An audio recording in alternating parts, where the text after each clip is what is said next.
सकाळपासून प्रभाग क्रमांक 6 मध्ये आज माझ्या प्रचाराचा शुभारंभ झाला आणि आज आता भास्कर मार्केट या ठिकाणी प्रचार चालू आहे। सगळ्या मार्केट बांधवांचा, गाळेधारक बांधवांचा प्रचंड प्रतिसाद भेटत आहे आणि आज आपल्या बालाजी टी सेंटरवर चहाचा ग्लास मध्ये मी पाणी चहा पितोय आणि सर्व जनतेला सांगू इच्छितो की माझी निशाणी आहे काचेचा ग्लास। काचेचा ग्लास हा काच हा पारदर्शक असतो, त्यामुळे माझं जे कार्य राहणार आहे, जेही काम राहणार आहे ते पारदर्शी राहणार आहे। जनतेपासून कोणत्याही गोष्टी लपवून छपवून मी करणार नाही, जेही असेल ते रोखोक काम मी करणार। जवळजवळ 10 वर्षापासून आपल्या जळगाव शहराचे आमदार महोदय यांनी गाळेधारकांना शब्द दिला होता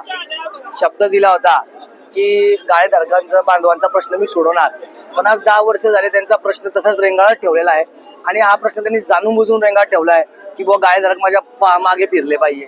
अरे 10 वर्षापासून हे गाळेधारक मेहनत घेऊन तुम्हाला निवडून देत आहे, प्रत्येक निवडणुकीत तुम्हाला साथ देत आहे आणि तुम्ही त्यांचे प्रश्न पेंडिंग ठेवताय। हे सगळे गाळेधारक जे बांधव आहे गरीब परिस्थितीतून आलेले आहेत, यांची परिस्थिती गरिबीची आहे, हालाकीची आहे आणि ते त्यातल्या त्यात त्यांना महापालिकेकडून त्रास दिला गेला, आवाजचे सव्वा बिल दिले गेले, तरी आमदार मोदींनी त्यात लक्ष घातलं नाही। माझे वडील डॉक्टर शांतारामदादा सोनवणे यांनी यात पुढाकार घेतला, सगळ्या गाळेधारक बांधवांच्या सहाय्याने मंत्रालयामध्ये त्यांचा पाठपुरावा चालू आहे, पण यांची सत्ता असताना सुद्धा यांनी हे काम केलेलं नाहीये। यांनी जर ठरवलं असतं तर एका मिनिटात हे काम झालेलं असतं, पण जाणून बुजून त्यांनी हे काम रेंगाळत ठेवलेलं आहे। जळगाव शहरातील जनतेला आणि गाळेधारक बांधवांना सुद्धा मी आवाहन करतो की आता हीच वेळ आहे परिवर्तनाची, त्यामुळे गाळेधारक बांधवांनी विचार करून कोणत्याही परिस्थितीत मला प्रचंड मतांनी विजयी करा। त्यांचा जो प्रश्न आहे तो मी नक्की सोडवणार। माझे वडील तर या जे गाळेधारक प्रश्न आहे त्याच्यामध्ये आहेच, पण मी सुद्धा याचा पाठपुरावा करून यांचा जो प्रश्न आहे तो नक्की सोडवणार आणि तो सुटण्यासारखा आहे, परंतु हेतुपुरस्सर तो सोडला जात नाहीये। म्हणून मी आणि जनतेलाही सांगू इच्छितो की 10 वर्ष आपण पाहताय की शहराची परिस्थिती काय आहे।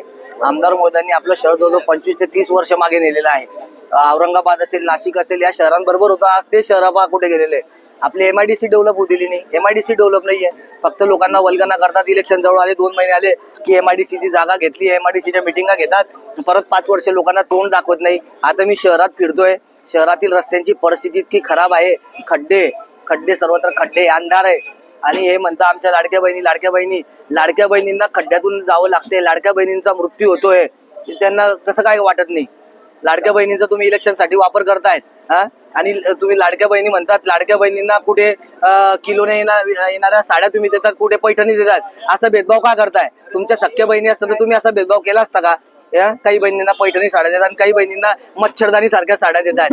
अक्षरशः त्या बहिणींनी साड्या फाडून घरातल्या फरच्या पुसायला त्यांनी त्या साड्या वापरल्या, काही साड्या जळून टाकल्या। मग असा भेदभाव का? तुमच्या सख्या बहिणीचं तुम्ही असंच केलं असतं का? कुठे पैठणी वाटताय, कुठे किलोने येणाऱ्या साड्या वाटताय आणि आताच तुम्हाला आठवलं का इलेक्शन जवळ आलं म्हणून? दरवर्षी त्यामध्ये यायचे आणि चांगल्या क्वालिटीच्या साड्या द्या ना बहिणींना।